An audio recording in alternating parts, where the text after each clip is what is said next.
반려견 영양연구소입니다.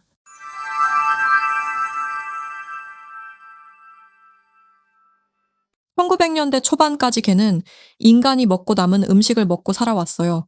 이 시기엔 반려견 영양학이라는 개념이 존재하지도 않았고, 개의 식단은 전적으로 인간이 먹다 남은 식생활의 부산물이었죠. 사실 지금도 그렇다고 볼 수밖에 없어요. 개의 사료 중 일부는 사람이 먹고 남은 잔반에서 만들어지고 있으니까요. 2차 세계대전 이후 건사료가 만들어져요. 전쟁과 산업화로 인해 식품 보존 기술, 곡물 가공 기술, 그리고 사료를 만드는 기술이 발전함에 따라 대량 생산하고 장기 보관할 수 있는 저비용 사료가 등장했죠.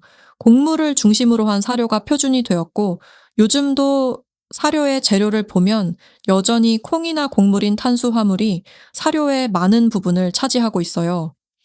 1980년에서 2000년대 정부와 산업단체가 만든 미국의 아프코와 유럽의 페디아프는 반려견이 질병 없이 생존하는 데 필요한 최소한의 영양 요구량을 기준을 만들어요. 이 기준은 실제로 건사료 개발에 최적화되어 있고, 생식이나 화식에는 공식적으로 고려되지 않아요. 가공식품인 사료를 먹은 개들의 여러 건강 문제가 대두되면서 자연식과 생식이 생기기 시작해요. 원물을 그대로 주거나 탄수화물인 곡물이나 가공 첨가물을 최소화하고 개라는 종에 맞는 자연식을 주기 시작하죠. 바프 식단이 처음 생기고 종에 적합한 생식이 발전해요. 하지만 과학적 근거나 영양 분석이 부족하다는 의견이 있었고, 커뮤니티 중심으로 발전되었죠. 2015년부터 현재까지 홈메이드 식단이 발전하고 맞춤형 생식이나 화식이 만들어지면서 엄청난 발전이 이루어지죠. 신선식, 수제 화식 전문점이나 영양 계산을 할 수 있는 앱이나 플랫폼이 만들어지고, 일반적인 반려견을 위한 것뿐만 아니라 질병에 따른 맞춤식 식단까지 제공하는 플랫폼이 생기기 시작해요. 하지만 여러 이유로 아프코 기준을 충족시키지 못하거나 미량 영양소가 부족하거나, 혹은 보호자의 식품의 보관과 급여 실수나 식재료의 질이 다르거나, 혹은 비용이 높아지거나, 이런 이유로 많은 보호자들이 자신이 급여하는 식단에 대한 믿음을 스스로 가지지 못하기도 하죠. 특히 대부분의 화식의 경우는 조리로 생기는 영양소 손실로 영양소 보충이 필수가 되는데, 어떤 화식의 경우는 너무 많은 보충제를 넣어서 그렇다면 사료와 뭐가 다를 게 있냐는 물음까지 나오긴 해요.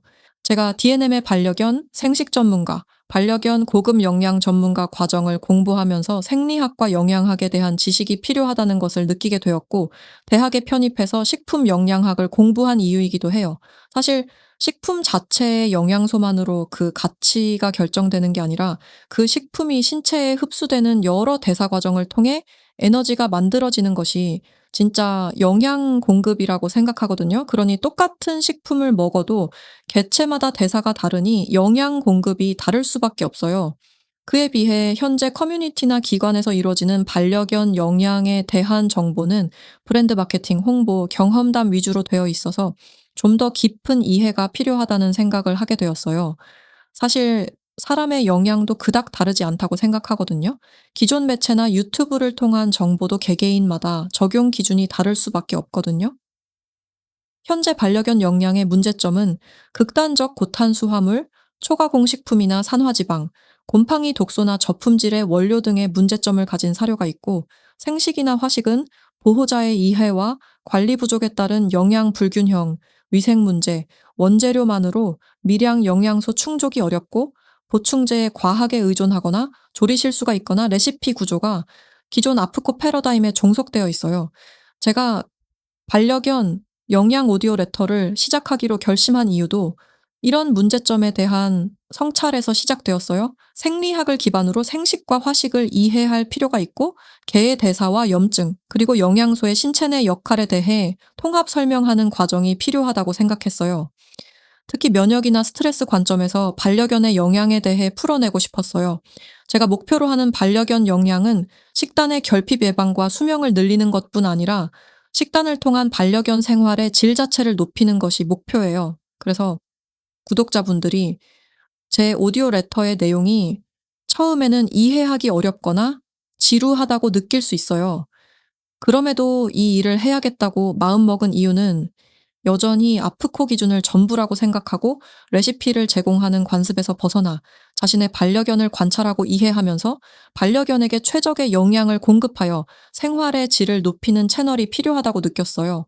저 또한 지금까지 생각해온 내용의 체계를 정리할 뿐만 아니라 실제로 반려견 영양이 앞으로 나아가야 할 방향이라는 확신이 있었고요. 반려견은 종과 여러 환경적 요인에 따라 다르지만 평균 약 12년에서 14년 정도의 수명을 가지고 있고 사람의 수명과 비교해보면 짧을 수밖에 없어요. 그 짧다면 짧고 길다면 긴 그 시간 동안 자신의 반려견으로 동반자로서 행복한 삶을 살아야 할 권리가 있다고 생각해요. 보호자의 행복이 반려견의 행복과 연관되어 있지만 결국 반려견의 행복이 보호자의 행복이니까요. 개인적인 욕심이 있다면 이 채널을 통해 반려견을 키우는 보호자도 자신의 건강 관리에 도움을 받으시길 바래요. 반려견은 사람으로 치면 독립할 수 없는 아이와 다를 바 없거든요. 아이가 무지개 다리를 건널 때까지 보살펴야 할 보호자의 책무가 있고, 그러기 위해서는 보호자도 같이 건강해야 합니다. 이 오디오 레터를 들으시는 분은 적어도 영양학과 생리학의 관점에서 자연식을 해야 하고 그 자연식이 어떻게 제공되어야 하는지를 이해하시길 바래요. 물론 오디오 레터가 지루한 내용만 있는 건 아니고 가능한 다양한 이야기를 하려고 노력하겠지만 제가 왜 이걸 시작하게 되었는지 이해하신다면 좀 더 긴 안목으로 즐겁게 반려견 영양 오디오 레터를 들으실 수 있을 거라 생각합니다.